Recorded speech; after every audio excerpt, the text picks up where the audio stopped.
All right, hello, lovely tank here, aka your mama on a mission. All right, we're reading chapter 7. The chapter is entitled Passion, and the quote is, "Whatever the mind of man can conceive and believe, it can achieve." After a couple deep breaths, Greg worked up the courage to hit the speed dial on his phone. His heart leaped into his throat when she picked up. "Hi, Mia, it's me." "Hey, Greg, how are you holding up?" she asked. He paced around the hotel room that had more comforts than his own home. He responded tentatively, "I have to admit, it has been hard, but I'm really learning a lot. Lately, I've had both my toughest and best moments ever." Without referring to his comment about the best moments, Mia said, "Sorry about the apartment.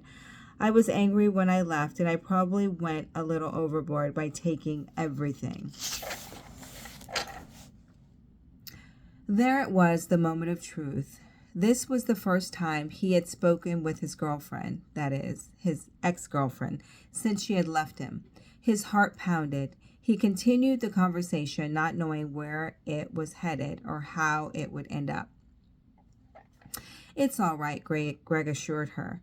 "And by the way, the note you left on the picture really hit home. I guess I was putting everything else before a relationship. I'm sorry for that." "That's not the only problem," she said. "It wasn't just that you were always gone and on the move. You never seemed to be going anywhere. You could never commit to me or yourself. You never finished anything. What happened to all those dreams you used to have? What happened to the man I fell in love with? You've changed." "Funny you should mention that." "Well, maybe it's not so funny, but it's actually why I've been calling. I've met some really great people lately, and I've been doing some serious soul searching of my own. I'd like to share what I've learned with you." There was a long pause before she said, "I don't know. I don't think I want to see you right now. I will tell you this, though. I will always love you and remember you for the person you are inside, not the person you tried to sell yourself as. You have a huge heart. I just wish you could have shared it with me once in a while. I fell for the dreamer, Greg, not the image of who you were trying to be. I don't blame you for any of this, Mia." "Well, that's not the complete truth. I don't blame you for all of this. I'm beginning to see what my role has been and how I've screwed up." Her silence was more encouraging than scolding. At least that's how Greg chose to take it. "I also want you to know I've been talking to David lately. He is really hitting bottom right now, and I don't know what to do. I feel totally powerless to help him. I'll say a prayer for him," she promised, and for you, Greg." When she hung up, he actually understood she was right. Whatever happened to the guy with the aspirations? Whatever happened to that person with all those ideas? Had he really changed from the guy she had known and loved? Could he change again? He remembered what Buckland had said. "A dream is just a dream until it is written down. Only then does it become a goal." Before his mind could continue down the narrow path of his unfulfilled fantasy, the phone rang, snapping him back to the present. It was his mentor. "Hi there, Mr. Buckland," Greg answered, trying to put aside the sadness he was feeling and replace it with a smile. Then it hit him that it was then it hit him. That is what acting as if was all about. "Listen, on the way back tomorrow," Buckland said, "I want you to take a little detour to meet someone else.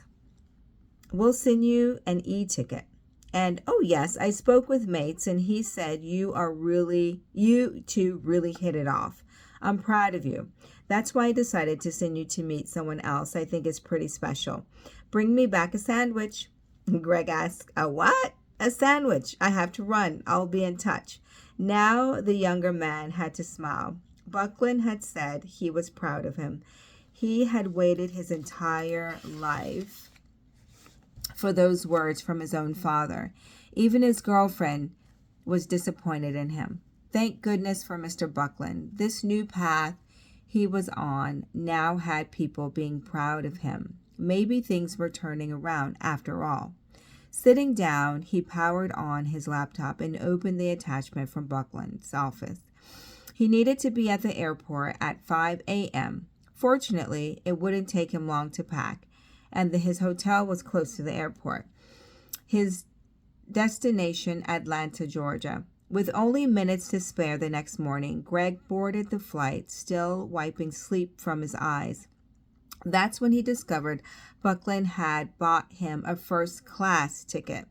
This was a luxury he had never splurged on for himself, even though he lived in a luxury apartment.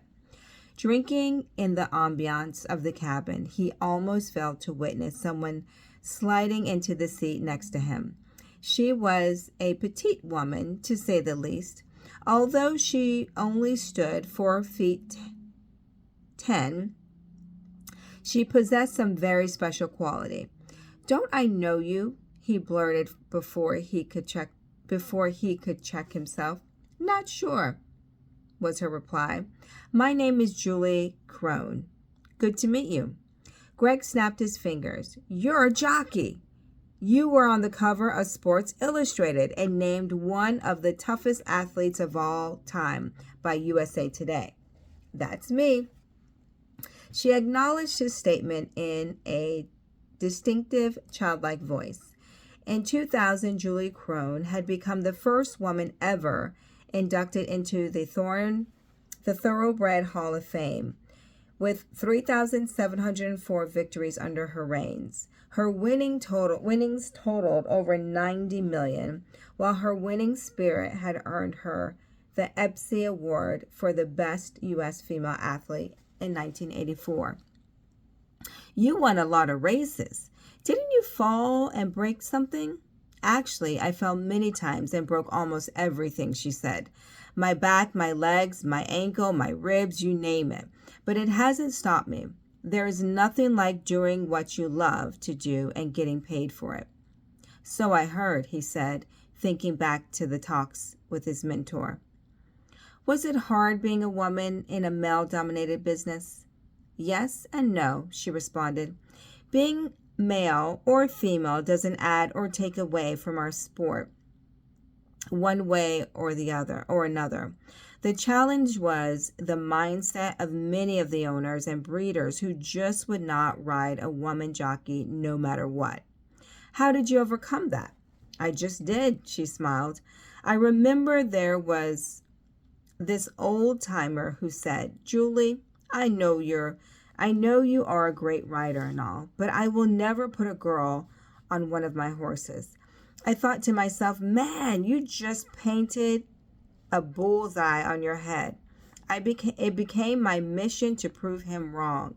In a few years after I had chalked up all those wins, including a Breeders' Cup, he changed his mind. You know, I went on to win many races for that man." "Did that bother you, being told no all the time?" "Of course, but I did get something out of it. It gave me a goal. He actually did me a favor by giving me the fuel to keep my internal fire burning. I took on his attitude as a challenge. I discovered that if I showed up every day and did my best, eventually they'd put me on a horse just to get rid of me." Greg wrote in his notebook. And today I have a notebook.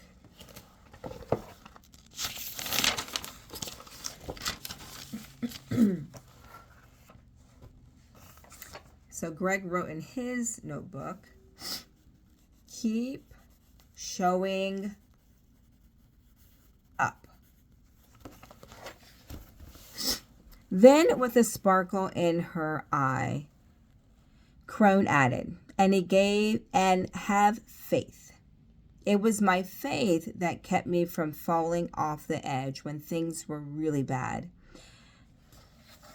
The adversities and injuries that I suffered along the way were the very thing that helped me become more peaceful and secure in my life today.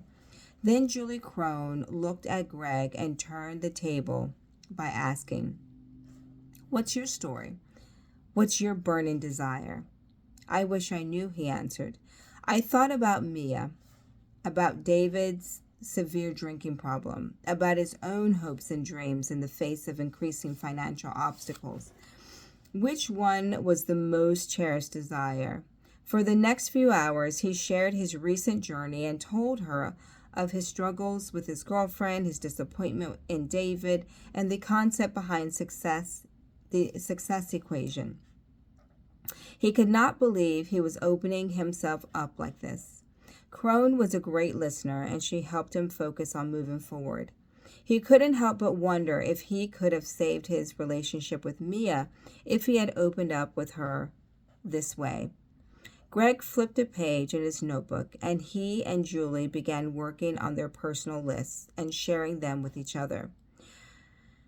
Staring at his own personal inventory, Greg could not help but notice a reoccurring similarity. It was the vision he had once had of what his life would look like, and now it was written right there in black ink before him. Over and over, his passion for writing emerged. One of his early ambitions had been to become a reporter.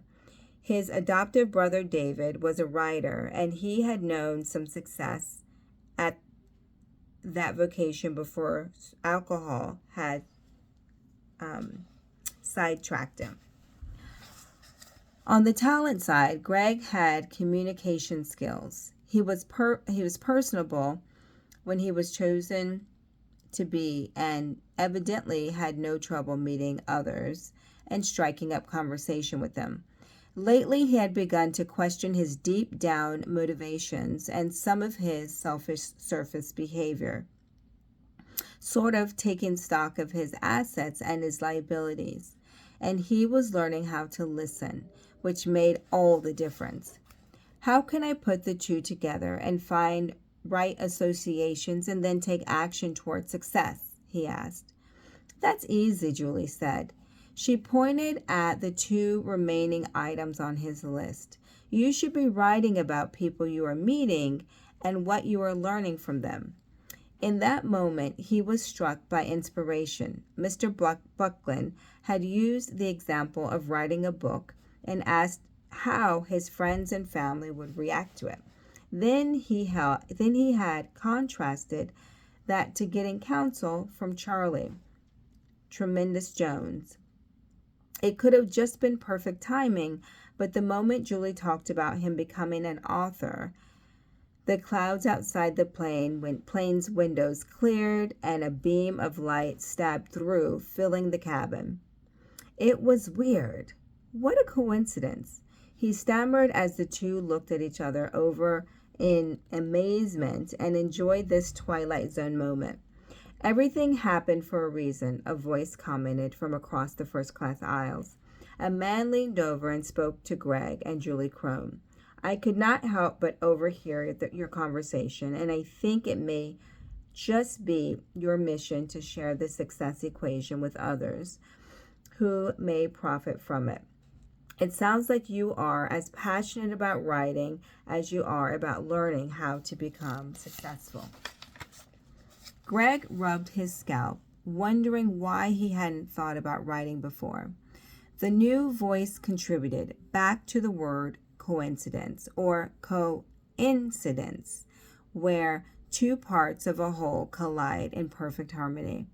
You may be on this plane for a bigger reason than just going to Atlanta. Who was this person? "Allow me to introduce myself," the man said as he reached over to hand the two his business cards. His name was Richard Cohn, and he was a publisher for international best-selling book, The Secret. "It seems the entire world is filled with self-help, get-rich books. that say you need to be wealthy, happy, and successful. Yet few actually share the process of how to do it. What you have just stumbled upon could be your own secret that others would love to learn. Really? Greg asked. You think so? Sure. Let's face it. If you combine your passion for writing and learning from others with your talent for communication, and then you take action by following your mentor's lead, you have the makings of a very good book. It also sounds like you already taken action by traveling and documenting what you have discovered. In addition, you have the final puzzle piece of associations by knowing the CEO of Napoleon Hill's Foundation. One of my company's declared values is collaboration is essential to create miracles.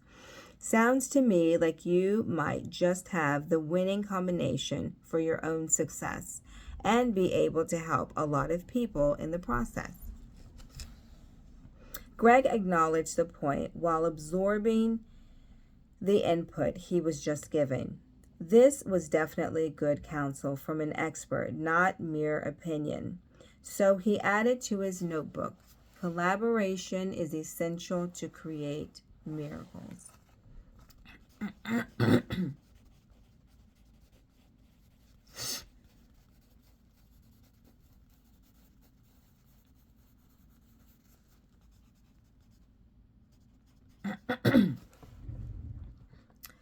Was it difficult for you to go into the business? Julie Crone asked Cohn. Of course, there were many challenges, mostly financial. For the first 22 years, it was truly difficult. We published books we believed in, yet they never found mainstream appeal. By the way, I met Don Green at a book expo years ago, and I can tell you firsthand what a leader he is in our industry. Greg jumped in. What kept you going through the tough times? The knowing, he responded. What do you mean? Crone asked. I overheard an interview with a famous musician conductor. I think Jia Ling. I think I'm saying that right, but Jia Ling. He was one of those child prodigies playing the piano and going to school at the age of 4. At 18, he won a Rockefeller grant and attended the Juilliard School of Fine Arts. From there, he went on to receive a doctorate and become one of the greatest conductors of our era. In fact, he now resides in Southern California and conducts the San Diego Symphony. That's where I'm from. I'll have to go meet with him, Greg said. Cohn continued. When asked what inspired him to continue his pursuit toward his purpose, his response was the knowing. He said there is a big difference between believing in something and knowing it. For example, what would be more powerful, believing you may find true love one day, or knowing that someone is waiting for you and all you need to do is move towards that person until you meet? Greg wrote in his notebook, the knowing. All right, so the knowing. There is a big difference between believing in something and knowing it. I agree, Julie Crone said. That is exactly what kept me going when no owners or breeders would put me on their horses. But I never thought of it that way. I guess I always knew I would be one of the best in my business, and I figured paying my dues was just part of the process. So I didn't let it stand in my way or defeat me. I just knew what I was destined for. Precisely, Cohn said. And that's what kept our business going as well. I mean, it got really tough, trust me. I estimated one time that I was spending 60% of my day handling collections calls from creditors. At one low point, Our accountant insisted we meet with bankruptcy attorneys. When we left the meeting, we laughed out loud. They wanted 30,000 to file for us. We thought if we had 30,000, we would not need to file for bankruptcy in the first place. What did you do? Greg inquired. We kept pushing on, knowing that our break was just around the corner. We didn't want to give up at a low point. There it is again, Greg thought to himself, recognizing an echo from Ron Glosser's counsel. Don't make major decisions in a valley. Then finally, we found our new project, and just 2 years ago, we published Rhonda Byrne's book, The Secret. It sold 6 million copies in the first 12 months. We got out of debt, and its success has made us millionaires. What a great story, Julie Crone said. It sounds like you had 3 parts of the equation working for you, Greg said. Your passion for books, your talent for publishing, and your actions. Yet you needed the right associations to put you over the top. Yes, and it only took 22 years for us to become an overnight success, Cohen said with a laugh. As the plane landed, the 3 exchanged contact information and hugged each other goodbye. Greg closed his eyes for a moment to reflect on what was happening to him. He finally felt a sense of purpose, and if he might just be onto something that would define his own success formula. One thing that continued to echo in his mind was the concept of faith, the importance of faith. What had Lauren Nelson called it? Focused faith. He remembered how Mia had volunteered that she would pray for him and for David. Even David in his fog seemed to have an inkling that the power to cure his problem lay within him, if he took the action to change himself. Yay! We did it! We did it! We read 10 pages. Ooh, ooh. All right, so I hope you took some notes. Listen to it again. Lovely Take Care, aka your mom on a mission, signing out. Peace. Bye-bye.